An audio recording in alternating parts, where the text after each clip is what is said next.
Almighty God will send help to you from heaven.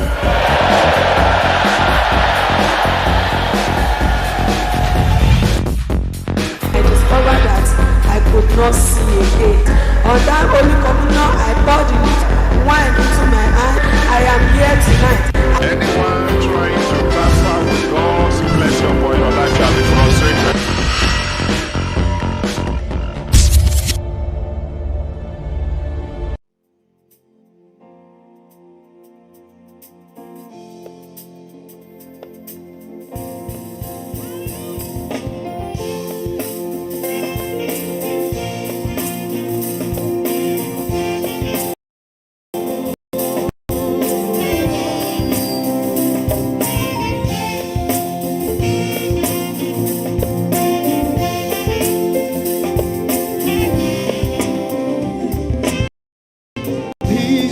The days of Elijah, declaring the word of the Lord, yeah. And these are the days of your servant Moses, righteousness being restored. Oh, these are the days of great trial, of famine and darkness and sword.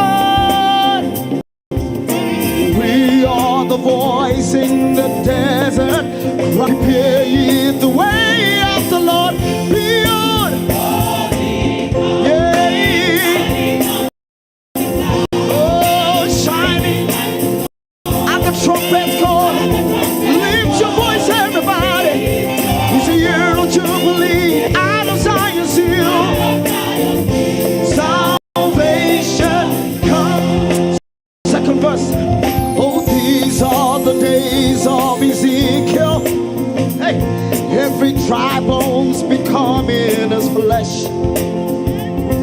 And these are the days of your servant David, rebuilding the temple of praise. Oh, these are the days of the harvest. The fields are wide in the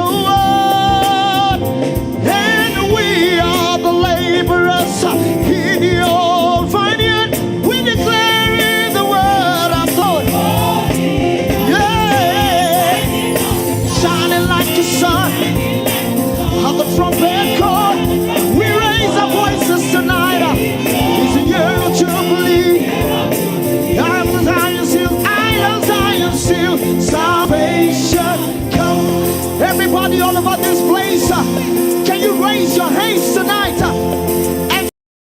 There is no God like Jehovah. The one who can do all things is greater than the greatest of all. We raise your name high, Jesus. We raise you. We say there's no God like Jehovah. Come on, raise your hands. Nobody like you. Nobody like you, Jesus. You are greater than the greatest. There is no God like you. There's no God. Check it up and say, there's no God. Greater than Buddha. Hey, there is no God. You are bigger than the biggest. You are higher than the highest. Hey, there is no God. Hey, there is no God. Raise your voice and say, no, no. No, no. No, no. There is no God. Hey, we raise our voices tonight and say there is no God. Hey,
ìṣúra rẹ o. O bá ṣí fèrèsé ọ̀run o, kò gbé wa dìde dógódógó. Òní kọ́kọ́rọ́ ọ̀run, ṣílẹ̀kùn oore rẹ̀. Olúwa o, alákòóso ràkàkùsà, ṣílẹ̀kùn ìṣúra. Olúwa o, bá ṣí fèrèsé ọ̀run, bàbá kò gbé mi dìde dógódógó. Òní kọ́kọ́rọ́, òní ṣílẹ̀kùn oore. Alákòóso ṣílẹ̀kùn ìṣúra rẹ̀ bàbá o. O bá ṣí fèrèsé ọ̀run, kò gbé mi dìde dógódógó. Jésù ò ní ọlá, bàbá ò ní kọ́kọ́rọ́ ọlá. Jésù ò ní kọ́kọ́rọ́ ọlá lọ́wọ́ o, bàbá mi ò ní kọ́kọ́rọ́ ọlá. Ìwọ là wá máa fẹ́ rí, Jésù ìwọ là wá máa sàtọ̀. Ọ̀rọ̀ rẹ ló gbé wa dúró, agbára wa kò má tó rárá. Orí òkè agbára là wà. Jésù ṣílẹ̀kùn ayérayé o, ṣílẹ̀kùn ìbùkún ọ̀run o, ṣílẹ̀kùn ìwòsàn ọ̀run o. Jésù rọ̀jò agbára sórí wa. O bá ṣí fèrèsé ọ̀run o, kò gbé mi dìde dógódógó. Ní kọ́kọ́rọ́ olórí ayé gbogbo, alákòóso gbogbo, alákòóso tó ń ṣe ògo lórí ohun gbogbo, bàbá o. Jésù o bá ṣí fèrèsé ọ̀run, kò gbé mi dìde. Jèhófà lórúkọ rẹ o, lórúkọ rẹ. Jèhófà lórúkọ rẹ o, Jèhófà lórúkọ rẹ o. Òun rẹ máa mà ga o, ọ̀rọ̀ rẹ máa ga o. Òun rẹ fagi Kedariya, òun rẹ fagi Lebanoniya. Òun rẹ mú òkú bí sẹ́yìn. Ó ń dáríwó omi òkú dúró pátápátá. Fọ̀hùn rẹ sáyé wa lálẹ́ yìí, fọ̀hùn rẹ sí iṣẹ́ wa o. Ẹ ò bá ṣí fèrèsé ọ̀run o, kékeré wa ti dé o. Tógótógó òní kọ́kọ́rọ́ bàbá o. Olórí ayé o.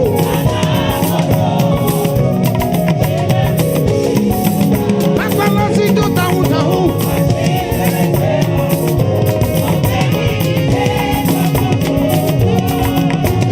Nínú ìrìn àjò mi, bẹ́ẹ̀ ni mo kọrin, kò tọ́ka sí Káfárì, síbi ẹ̀jẹ̀ náà. Ìdánwò ló dé nínú, lọ́tà gbé dìde. Jésù ló tọ́ mi lọ, ìṣẹ́gun àmọ̀fẹ́ rí o, àmọ̀fẹ́ rí Jésù. Kì í máa wojú rẹ̀, bàbá ìmọ̀ pọ̀ ní títì. Nínú ògo, ògo kì í gbé mọ́ bá.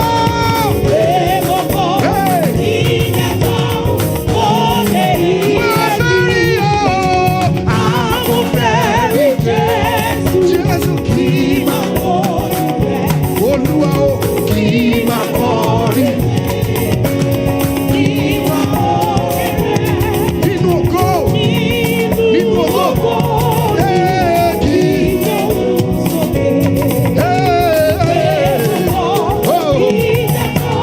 Gbogbo èèyàn, ẹ sọ wípé gbé mi dìde dógódógó. Jésù. Ẹni ọkọ̀ ò sí o. Ọba tó farasin má bẹ̀rù ọ̀tẹ̀. Ọba bí ẹ gbọ́rọ̀.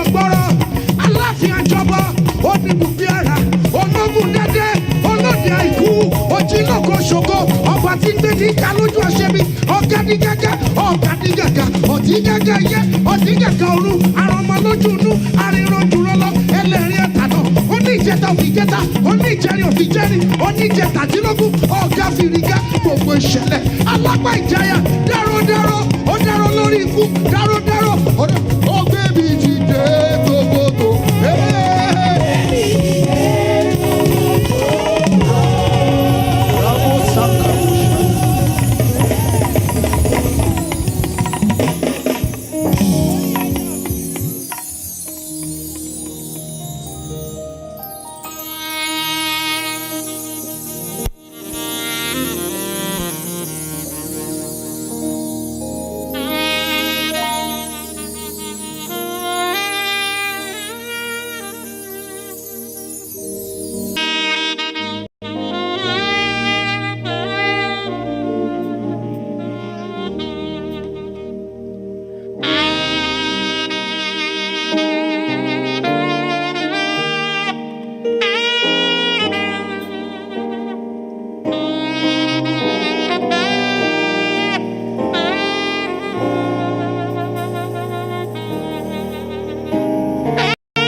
and begin to bless his holy name.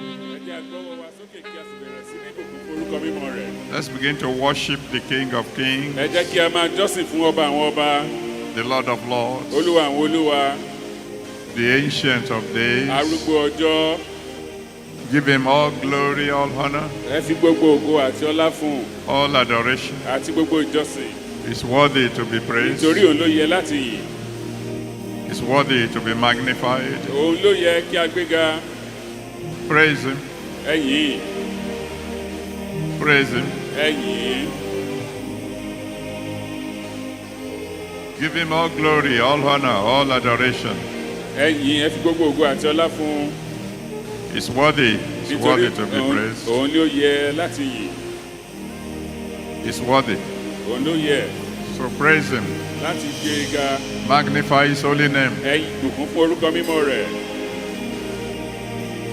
Worship the Ancient of Days. Ẹ jọ́sìn fún arúgbó ọjọ́. Thank you, Father. Bàbá ẹ ṣé o.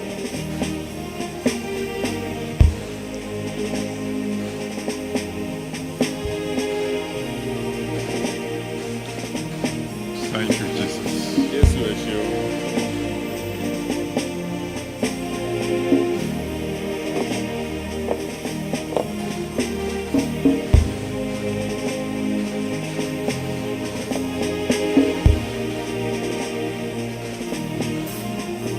In Jesus' mighty name, we have worshipped. Ní orúkọ ńlá Jésù ní àjọsìn. Lift your voice to him loud and clear Gbé ohùn rẹ sókè ní gaara sí i. and say, Father, Wípé bàbá, tonight in my life, lónìí nínú ayé mi, manifest your glory. jẹ́ kí ògo rẹ kí ó búyọ kí ó farahàn. Let's talk to the Almighty Ẹ God. jẹ́ a bá Ọlọ́run Olódùmarè sọ̀rọ̀. In my life tonight, Lord, Nínú ayé mi lálẹ́ yìí Olúwa, please manifest your glory. jọ̀wọ́ fi ògo rẹ hàn. Manifest your glory. Ẹ jẹ́ kí ògo rẹ kí ó farahàn.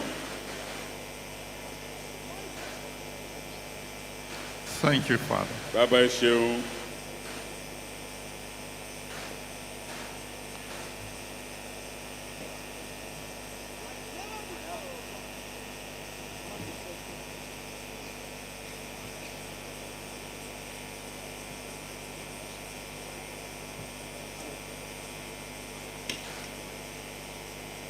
In Jesus' mighty name, we have prayed. Ní orúkọ ńlá Jésù la gbàdúrà. We give you all the glory. We give you honor. We give you all the glory. We give you honor. Amen. We give you all the glory. We give you honor. We give you all the glory. We give you honor, Jesus. We give you all the glory. We give you honor. We give you all the glory. We give you honor, Savior. We give you all the glory. We give you honor.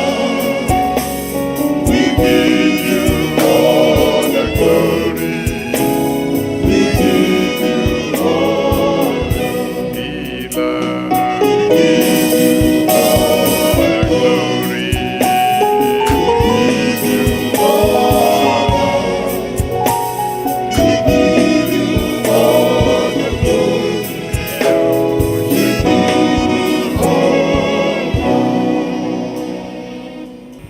Thank you, Father. Bàbá ẹ ṣeun. Daddy asked me to tell someone here Dáàdì ni ìsọfíyàn kan níhìn-ín. that as far as you are concerned, Pé ní ti tiẹ̀ o. the night is over. Ohun tí à ń pè ní òru ó ti kọjá, ó ti dópin. Oh, thank you, Lord. Bàbá ẹ ṣeun. Daddy says I should tell someone here today, Dádì mi tún sọ fẹ́yàn kan níyìn. your appointment with death has been postponed for 15 years. Ohun tó yẹ kó jẹ́ ọjọ́ ọkú rẹ àti sún síwájú fún ọdún 15. Oh, blessed be your name. Amen.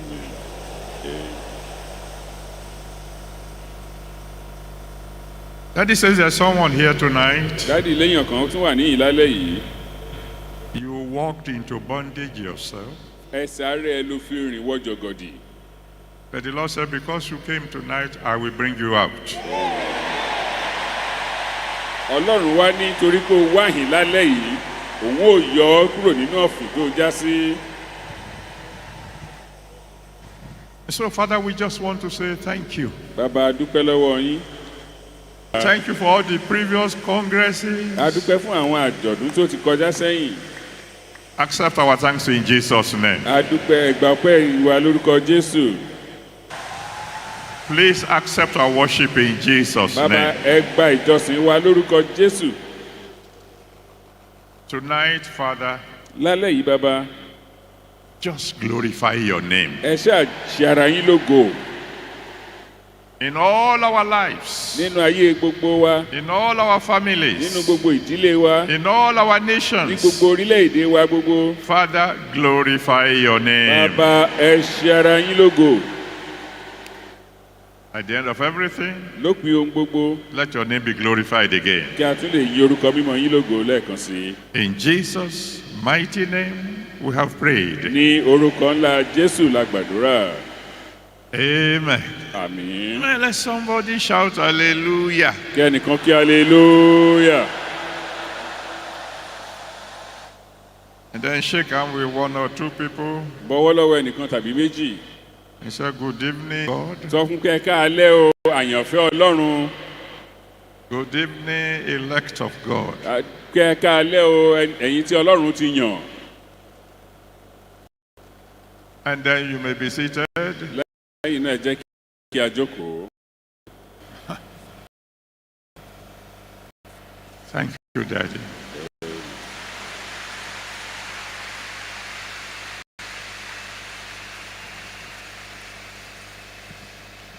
Daddy asked me to tell somebody here. Dádì ní kí n sọ fún èèyàn kan níhìn-ín. He said, I assure you, Pé mo fi dá ọ lójú. you will not carry failure into the new year. Amen. Ìjákulẹ̀ tó ń bẹ lọ́wọ́ rẹ tó rọ̀ mọ́ ọ yẹn ò ní gbé wọnú ọdún tuntun. Colossians chapter 1. Kólósè orí ìkíní Verse 27. ẹsẹ̀ ìkẹtàdínníọgbọ̀n. Colossians 1:27. Kólósè orí ìkíní ẹsẹ̀ ìkẹtàdínlọ́gbọ̀n.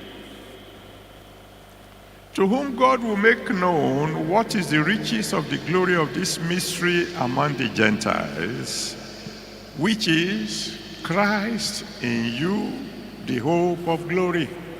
Àwọn ẹni tí Ọlọ́run fẹ́ láti fi ọ̀rọ̀ ohun ìjìnlẹ̀ yìí láàrin àwọn kèfèrí hàn fún, tí í ṣe Kristi nínú yín, ìrètí ògo. What's the meaning of Christ in you? Kí ni ìtumọ̀ Kristi nínú yín? Oh, it could mean several things. Ọ̀pọ̀lọpọ̀ ohun ló lè túmọ̀ sí.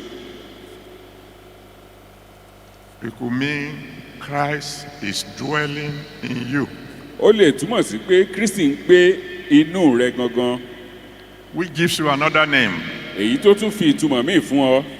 to add to the another name. Èyí tí orúkọ míì tó fún ọ ní orúkọ míì. Those of us who have been here since Monday, Àwa tí a ti ń bẹ ní látọjọ́ Ajé, we have many names now. a ní ọ̀pọ̀lọpọ̀ orúkọ nísinsìnyí. We won't tell those who have not come. A ní sọ fáwọn tó ń ṣẹ̀ṣẹ̀ ń bọ̀. We'll keep it to ourselves. A fi eléyìí ṣe mọ̀ọ́nú. But add this one to your names. Ṣùgbọ́n fi eléyìí kún àwọn orúkọ tó ti ní tẹ́lẹ̀ yẹn. I am the habitation of Christ. Èmi jẹ́ ibùgbé Kristi. habitation of Christ. ibùgbé Kristi. I'm the light of, Mo jẹ́ The world. ìmọ́lẹ̀ ayé. I'm the salt of the Mo earth. sì jẹ́ iyọ̀ ayé. I'm a child of God. Ọmọ Ọlọ́run ni mo ṣe. I'm a Christian. Mo jẹ́ Kìrìsìtẹ́nì. I'm a branch of the life. Mo jẹ́ ẹ̀ka ìyè. I am ambassador of Mo sì Christ. jẹ́ aṣojú Kristi. I am the elect of God. Mo jẹ́ àyànfẹ́ Ọlọ́run. And now Àti pé nísinsìnyí, I'm the habitation of Christ. èmi jẹ́ ibùgbé Kristi. But it could also mean Ó tún lè túmọ̀ sí Christ is in total agreement with me. Kristi wà ní ìbáṣepọ̀ àti ìfọwọ́sowọ́pọ̀ pẹ̀lú mi. When you are discussing something important Tó bá ń sọ̀rọ̀ lórí nǹkan tó ṣe pàtàkì, with your friend, tó ń bá àwọn ọ̀rẹ́ rẹ sọ, you say, are you in or out? wà á béèrè lọ́wọ́ wọn pé ṣé ìyín ló wà ní àbọ̀ òun. If he says I'm in, it means I'm in total agreement with you. Tó bá lóun wà níhìn, èyí túmọ̀ sí pé ó fọwọ́sowọ́pọ̀ pẹ̀lú ohun tó ń sọ. It could also Ó mean tún lè túmọ̀ sí wípé Christ has stepped into my situation. pé Kristi ó ti dáwọ́lé iṣẹ́ ayé mi.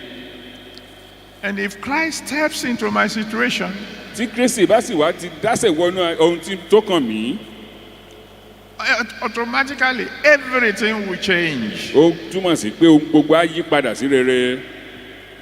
You know, when we say, if a man be in Christ, Nígbà tí a bá sọ wípé tí ẹnikẹ́ni bá ń bẹ nínú Kristi, he's a new ó creature. di ẹ̀dá tuntun. All things are passed away. Ohun àtijọ́ ti kọjá lọ. Behold, all things have become new. Kíyèsí ohun gbogbo di ọ̀tun. So, if Christ is in anyone, Tí Kristi bá ń bẹ nínú ẹnikẹ́ni, everything will change. ohun gbogbo ní láti di ọ̀tun. From shame Láti ìtìjú to glory. lọ sínú ògo. So when we say glory ahead, Nígbà tí a bá sọ pé ògo iwájú, we are prophesying. à ń sọ tẹ́lẹ̀ ni. It's a prophetic theme. Ó jẹ́ àkòrí tó ń sọ àsọtẹ́lẹ̀. I don't want to spend time now going through all the details. N ò fẹ́ la gbogbo rẹ̀ ní sísẹ̀ntẹ̀lé fún yín. But it is prophetic Ṣùgbọ́n ó sọ àsọtẹ́lẹ̀. and it generates hope. Ó sì ń fún wa ní ìrètí. Glory ahead. Ògo iwájú It's telling you, hey, Don't don't lose suffer. hope, don't lose hope. wípé má sọ̀rì tínú o. And as long as we are alive, Nígbà tí a sì wà láàyè, there is hope. ìrètí ń bẹ. After all, it is written, A ti kọ wípé say ye to the ẹ righteous, sọ fún olódodo, it shall be well with him. yóò dára fún wọn. Glory ahead Ògo iwájú is an encouragement. ó jẹ́ ohun tí ń mú wúni lórí. He's saying Ó ń sọ wípé help is available. ìrànlọ́wọ́ ń bẹ fún ọ. Like I told you yesterday. Gẹ́gẹ́ bí mo ti sọ fún yín lánàá. And that help is at hand. Àti wípé ìrànlọ́wọ́ tí ń bẹ yìí ó wà fún ọ. So don't despair. Má ṣe gbanújẹ́, má ṣe jẹ́ kí ọkàn rẹ pòrúurú. Glory ahead Ògo iwájú is comfort. ó jẹ́ Because the Bible says nítorí Bíbélì wípé in 1 Corinthians 14 verse 3, Kọ́ríńtì kìíní orí kẹrìnlá ẹsẹ̀ ìkẹta. 1 Corinthians 14 verse 3, Kọ́ríńtì kìíní orí kẹrìnlá ẹsẹ̀ ìkẹta. that one of the purposes of prophecy Ìpè kan nínú èrèdí àsọtẹ́lẹ̀ is to encourage ó ní láti mú orí ẹni wú and to comfort. àti láti lè tuni nínú. Now, when we say glory ahead, Nígbà tí a bá sọ nípa ti ògo iwájú, this is something that must be received by faith. ó jẹ́ ohun tí a ti gbà pẹ̀lú ìgbàgbọ́. Ta ń láti gbà. Ohun tí a ní láti gbà pẹ̀lú ìgbàgbọ́. Because the Bible says the just shall live by faith. Nítorí Bíbélì sọ wípé olódodo yóò yè nípa ìgbàgbọ́. Glory ahead Ògo iwájú means the glory is in the future. ó túmọ̀ sí pé ògo náà ó wà lọ́jọ́ iwájú. Ahead does not very far away. Iwájú yẹn kò wá túmọ̀ sí pé ọjọ́ tó jìnnà réré o.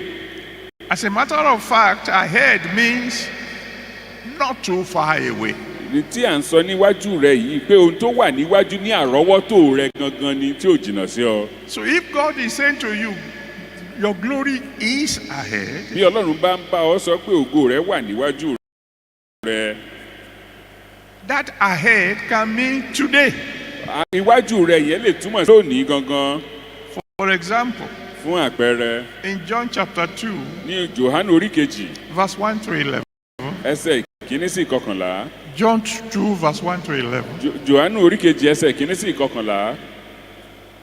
When they lacked wine Nígbà tí ọtí wáìnì tán in the wedding in Canaan of Galilee, níbo ti Kánà Gálílì, and the mother of Jesus came to him, tí ìyá Jésù sì wá bá a, he said, ó wí pé my time has not yet come. àkókò mi ò tí ì dé.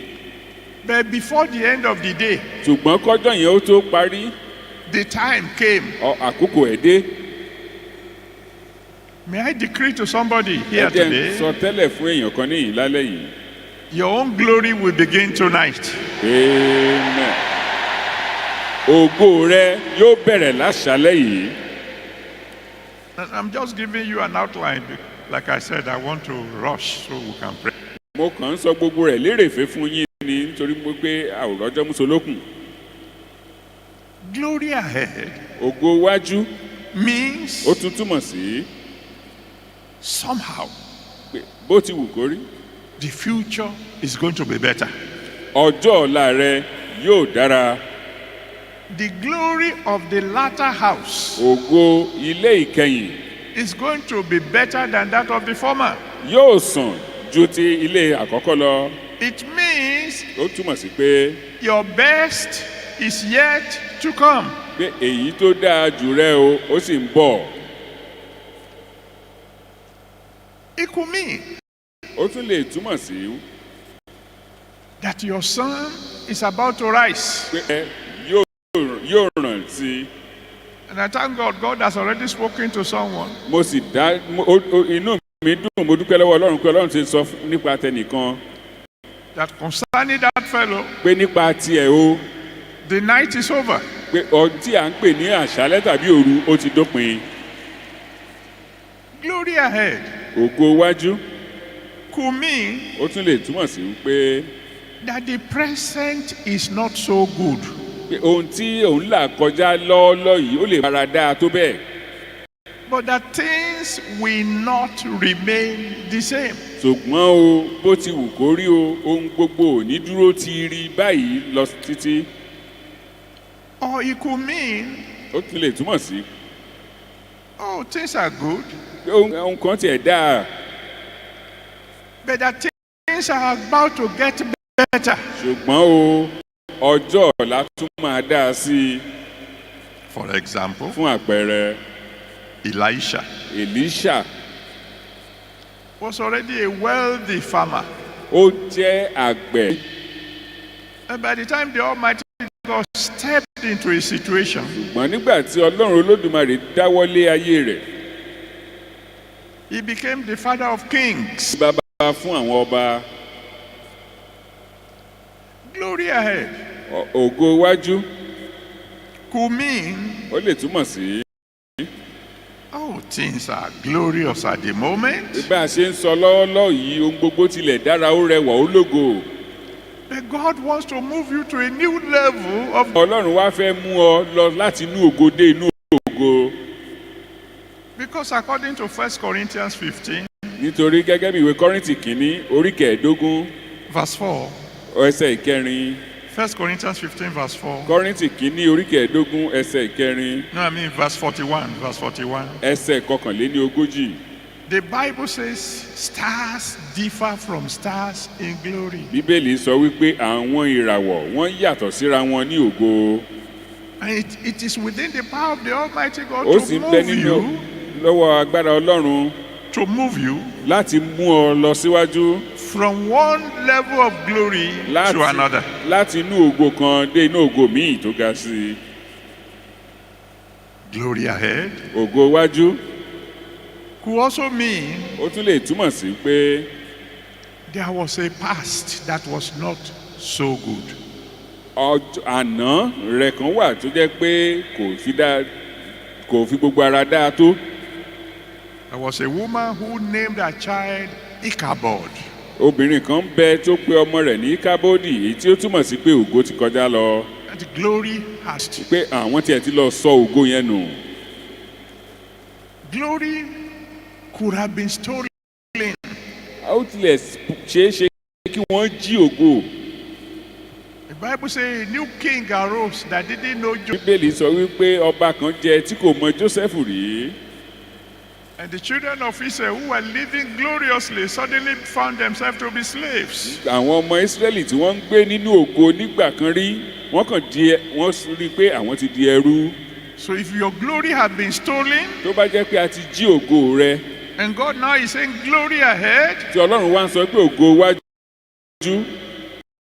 It means it's about to change the problems of the past into a glorious future. Àwọn ìṣòro àtẹ̀yìnwá rẹ padà ó fẹ́ sọ wọ́n di ògo fún ọ. Glory ahead Ògo iwájú. could mean that some people have never even known glory before. Ó lè túmọ̀ sí pé àwọn kan tilẹ̀ ń bẹ tí wọn ò tiẹ̀ mọ ohun tí à ń pè ní ògo rí nínú ayé wọn. But that God is saying Ṣùgbọ́n Ọlọ́run wá ń sọ wípé He's about to do a new thing. òun ti fẹ́ ṣe ohun tuntun nínú ayé wọn. Now, what is glory? Kí ni ohun tí à ń pè ní ògo? Glory is the opposite of shame. Ògo jẹ́ ìdàkejì ohun tí à ń pè ní ìtìjú. Proverbs chapter 3 verse 35. Ìwé òwe orí kẹta ẹsẹ̀ ìkarùndínlógójì. Proverbs 3 verse 35. Òwe orí kẹta ẹsẹ̀ ìkarùndínlógójì. It says, Ó wí pé inherit glory, pé àwọn ọlọ́gbọ́n ni yóò jogún ògo. but shame shall be the promotion of fools. Ṣùgbọ́n àwọn aṣiwèrè ni yóò ru ìtìjú wọn.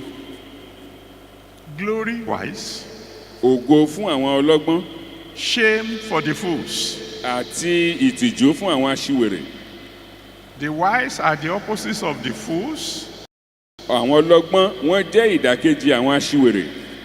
and so glory is of shame. Bẹ́ẹ̀ sì ni ògo jẹ́ ìdàkejì ohun tí à ń pè ní ìtìjú. So when God says glory ahead, Nígbà tí Ọlọ́run wá sọ pé ògo iwájú yìí, it means ó túmọ̀ sí pé shame is about to end in your life. amen.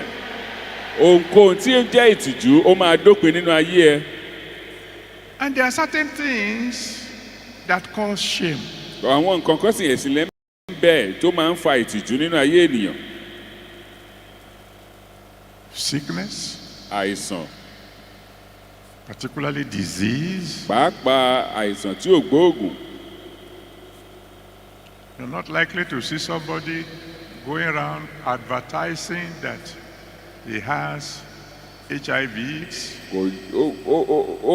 Ó sọ wọ́n ká tó rí ẹni tí ń jáde káàkiri tí ń fi yangàn wípé àìsàn éèdì kò gbóògùn lòún gbé kiri ló fi ń sayọ̀ọ́yọ̀. Failure can cause shame. Ìjákulẹ̀ ó lè fa ìtìjú. You won't see a student coming home shouting glory, glory after he has just failed an exam.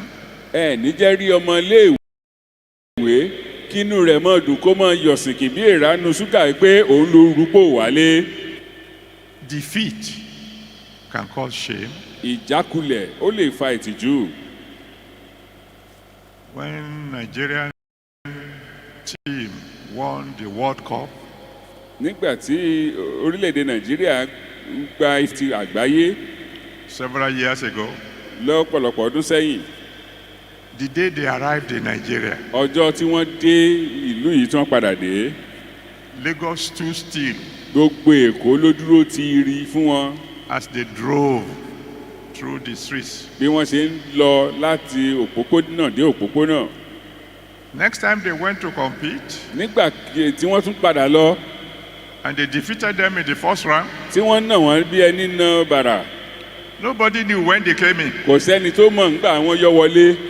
because there's nothing glorious in defeat. kò sí ohun tí ó ń jẹ́ ògo nínú àlùbọ́lẹ̀. There's nothing glorious in stagnation. kò sì sí ohun tó lógo nínú kádúró tiri láì ní ìlọsíwájú. It's nothing glorious to say that I have been on one spot for 20 years, no promotion. kò sí kì í ṣe ohun àmúyangàn wípé èèyàn ti wà lójú kan fún 20 ọdún láì ní ìgbéga. Nothing glorious in bondage. bẹ́ẹ̀ sì ni kò sí ohun ògo kankan nínú ìdè. You will not see somebody who will come forward and say, "Glory be to God, I just discovered I'm a witch." kò sí ẹni tó máa bọ́ síta pé a dúpẹ́ lọ́wọ́ ọlọ́run o òun ṣẹ̀ṣẹ̀ rí pé àjẹ́ lòun. There's nothing glorious in sorrow. kò sì sí ohun àmúyangàn tàbí ohun tó lógo nínú ìbànújẹ́. So, glory means the absence of all these terrible things. ògo tí à ń sọ̀rọ̀ rẹ̀ yìí ó wá túmọ̀ sí pé ohun gbogbo ohun tí ò dáa mọ̀ yìí tí a ti dárúkọ yìí wọn ò sí nínú ayé ènìyàn kan.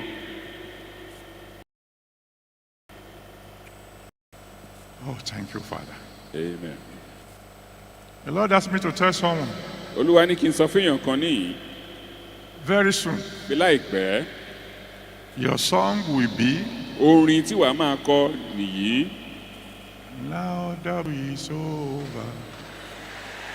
Now the battle is nísìnyí tí over. ogun ti kọjá ogun ti ṣẹ́. Now the battle is over. nísìnyí tí ogun ti tán I am more than a conqueror." èmi ti ju aṣẹ́gun lọ. If you are the one, let me hear tó you bá shout jẹ́ wọlé ké amen. hallelujah ké ògo.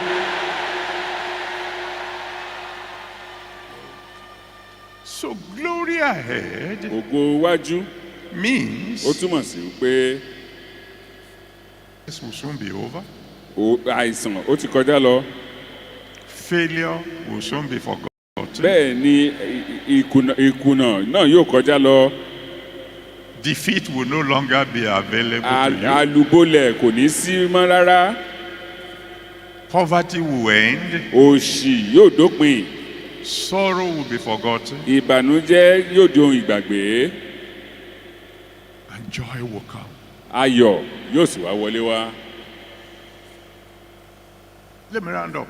ẹ jẹ́ kí a fi ohun gbogbo wá sópin. I'm doing this in your interest. I have my notes. I've prepared my notes. mo ti kọ ohun gbogbo lẹ̀ tó yẹ kí n máa sọ lẹ́sẹlẹ́sẹ ṣùgbọ́n nítorí tí yín ni mo fi gbogbo ẹ̀ wá sópin lẹ́yìn.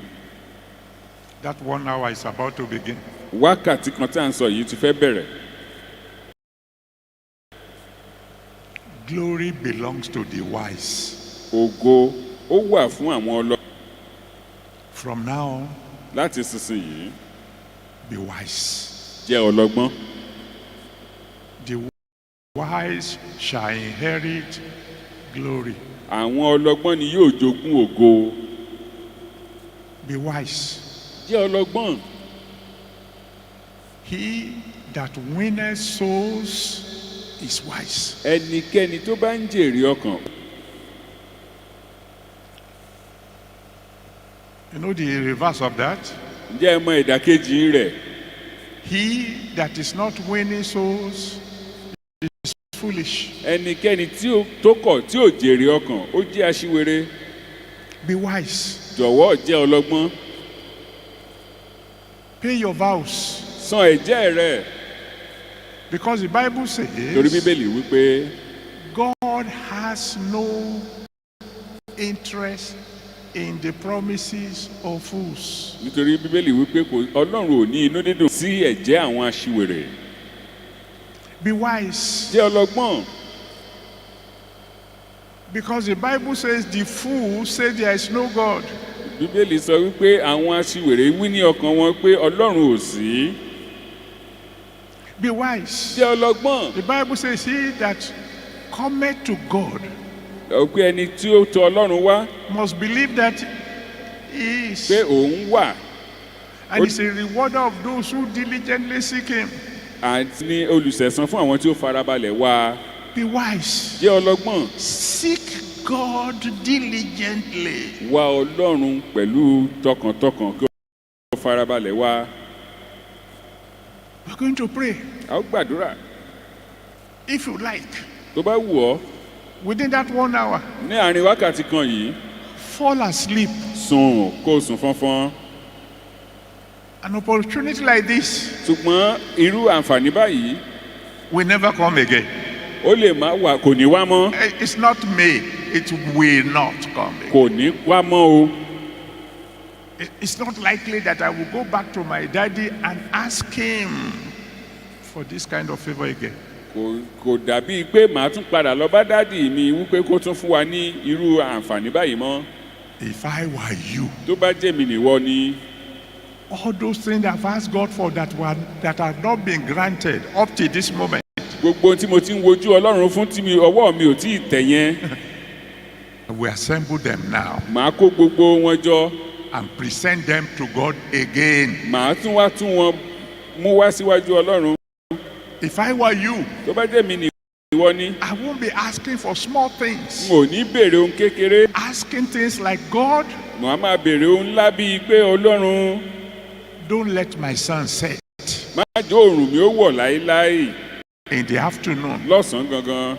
Almighty God, Ọlọ́run Olódùmarè, anoint me like nobody else. fi àmì òróró yàn mí ju ti ẹnikẹ́ni lọ. Almighty God, Ọlọ́run Olódùmarè, let me be one of your favorite children. jẹ́ ọ̀kan lára àwọn àyànfẹ́ ọmọ rẹ̀. Almighty God, Ọlọ́run Olódùmarè, put an end to shame in my family. fòpin sí ìtìjú nínú ìdílé mi. Don't let me know sorrow again. Má jẹ́ n mọ ohun tí à ń pè ní ìbànújẹ́ I mọ́. will ask for big things. Màá béèrè ohun ńláńlá. I'm not going to tell you what to pray for. Mi ò ní sọ fún ohun tó yẹ kó o gbàdúrà fún. The 1 hour begins now. Wákàtí náà bẹ̀rẹ̀ báyìí. Go ahead and begin to talk to the Almighty Tẹ̀síwájú God. bá Ọlọ́run Olódùmarè sọ̀rọ̀.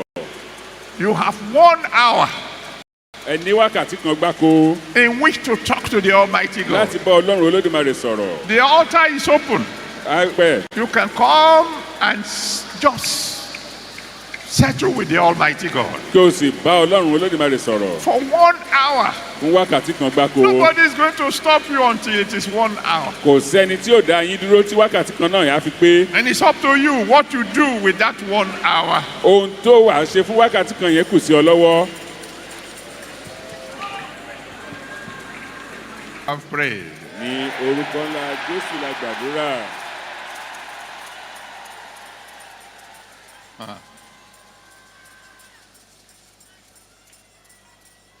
Even before you get to your seat, Kí ẹ tilẹ̀ tó padà sáàyè yín.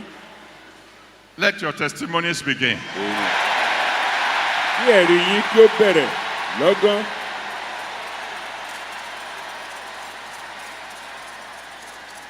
Oh, my Father and my God. Bàbá mi àti Ọlọ́run mi. Let the blessings of this moment last forever. Amen. Jẹ́ kí ìbùkún àkókò yìí kí ó jẹ́ báńtálẹ́. Let the victories of tonight be permanent. Amen. Jẹ́ kí ìṣẹ́ wà títí láéláé. A revival of praise. Ìsọjí ìyìn, A revival of joy. ìsọjí ayọ̀, ìsọjí ìṣerere, A revival of promotion. ìsọjí ìgbéga, A commotion of testimonies. àkọlùkọgbà àwọn ẹ̀rí ńláńlá. This right now in Jesus' name. Ẹ fi tó wa lọ́wọ́ nísinsìnyí lórúkọ Jésù. Oh God. Bàbá mi. In case there's anything these your children should have asked for that they forgot, Bí ó bá jẹ́ wípé ohunkóhun bẹ tí àwọn ọmọ rẹ̀ yìí yẹ kán béèrè ṣùgbọ́n tí wọ́n gbàgbé. out of your grace, Nínú oore ọ̀fẹ́ yín, add to them in Jesus' name. ẹ fi kún fún wọn lórúkọ Jésù. If they have asked for anything amiss, Tí wọ́n bá ti ṣí ohunkóhun béèrè because of the power that is in your blood, nítorí agbára tí ń bẹ nínú ẹ̀jẹ̀ rẹ, correct it in Jesus' name. ẹ ṣàtúnṣe rẹ̀ lórúkọ Jésù. In years to come, Fún ọ̀pọ̀lọpọ̀ ọdún síwájú sí i, let your children remember tonight. ẹ jẹ́ kí àwọn ọmọ yín rántí ọjọ́ òní. For every one of us, Lord, Fún gbogbo wa Olúwa, let this be the going. jẹ́ kí ọjọ́ òní kó jẹ́ àyípadà rere fún gbogbo wa. Thank you, Almighty. Ẹ ṣé Olódùmarè. In Jesus' mighty name we have prayed. Ní orúkọ ńlá Jésù la gba àdúrà. Oh, amen. Àmín.